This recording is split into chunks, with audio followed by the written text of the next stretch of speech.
Gaming has come a long way since the original release of Pong in 1974. With over 40 years of gaming history, each generation has a product or experience that defined it. From board games to arcade machines, joysticks to D-pads and motion controls to the rise of online gaming, each generation incorporated new tech, some more successfully than others. Space Invaders changed how people thought of the video games industry, changing it from a hobbyist market to a global industry, establishing itself in the public psyche and becoming a pop culture icon. Arcades in the 70s and 80s were big business, with the home systems either not being up to this standard or not existing. The only way people played the most up-to-date video games was in arcades. Duck Hunt hit home consoles in 1984. This let people use a real-world item in a virtual world. New ways to interact with home electronics changed the perception of how interactive entertainment could be marketed. Some games focused on the multiplayer element of gaming, such as Doom, spawning LAN parties and establishing competitive gaming communities. Games became more cinematic, some even using captured real-time footage of actors, showing up as cutscenes or static images, with an attempt to bridge the gap between traditional cinema and gaming storytelling techniques. As more lifelike images and content became possible, controversy about game content and the imagery used villainized computer games, with politicians worried that the youth were being corrupted by violent video games.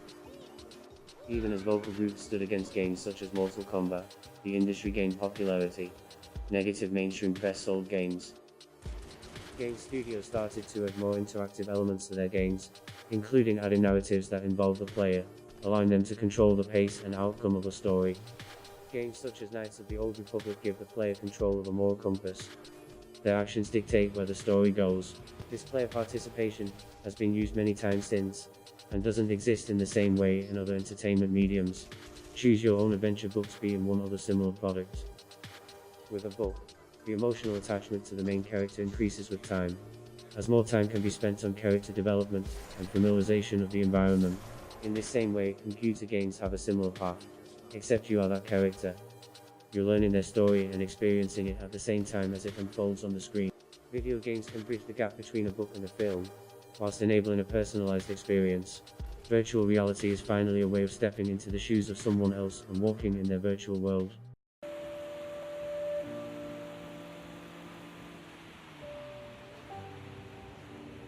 The last few years have seen the beginning of commercially viable virtual reality aimed at the mainstream audience. Still a relative fringe market, many publishers and developers have invested considerable funds into the VR ecosystem. Companies such as Sony, Facebook, and Valve have backed various products to entice the public to buy their games and equipment. Many people still see VR as a gimmick, the next flash in the pan money grab, with so many failed products of the past which have been touted as the next must-have device. Consumers are reluctant to spend on emerging tech. Simulations such as flying and driving simulation software transports the viewer inside the cockpit of a vehicle, letting that person experience a close-to-life-like experience without the danger to life. There is a training potential to this venture. KFC created a VR training video to train its staff, although not implemented as a serious training tool. The military, on the other hand, has been known to use hardware and software traditionally thought of as solely used by gamers. But it seems no amount of driving a virtual environment has made me a better driver. Driving in real life straight after playing racing simulations felt odd at first. I had to get myself used to being in a real car.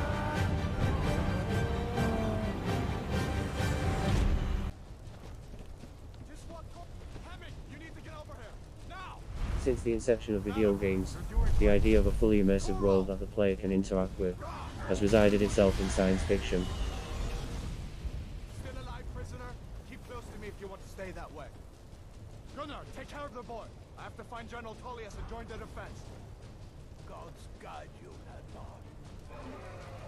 Although the technology hasn't quite caught up to that vision yet, current on-market hardware have started to bridge that gap. With virtual reality headsets and motion controls, which match your hand movements in a 3D space, even older games feel new, igniting the wish to explore new worlds, or revisiting old haunts.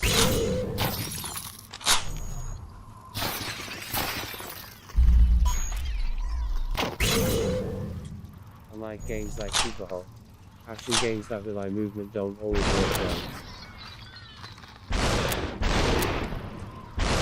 Motion sickness is a real problem sometimes. Your brain is telling your body you are moving when it is clearly not. But like sea legs, it takes a bit of time, but eventually you get used to it.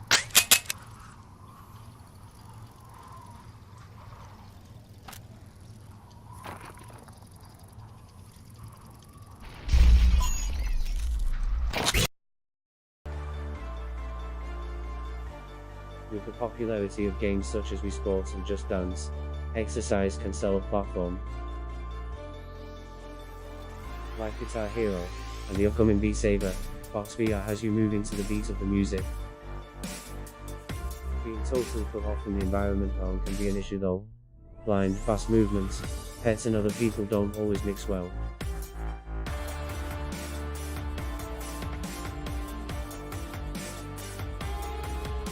Also, security when wearing a headset is something to think about. Last thing you'd want is to take your headset off and your television is missing. You can work up quite a sweat, which I'm worried about as my headset doesn't mix well with moisture, sometimes steaming up inside. The motion controls do hold up well. I've hit the wall with them a few times now and they only took minimal damage. I also fell into the fireplace playing super hot. It wasn't too bad. Although I did cut my arm on the stupid ornaments of I turned the boundaries off, so deserved it to be honest. Aside from poking someone in the ear and the dog being super confused as to what I'm doing, nothing major has been broken or occurred yet. Even though I wasn't too happy about it, it didn't take long before I was back home. There are social aspects of VR as well. Popular applications such as Rec Room and VR Chat has put VR more into the mainstream than any other piece of software. Many people enjoy conversing through an avatar. You could communicate solely through avatars. Having your own likeness may be something that you could do, as this would translate well in businesses. Clients could meet you before they do in person, or someone could easily spoof your transmitted image. My voice on this video may sound a bit robotic. That's because technically it is. I haven't spoken a word for this video, instead synthesizing it in a computer program. Although it's not perfect, the more I teach the program the better it becomes. Life could eventually only exist through avatars in a safe virtual world.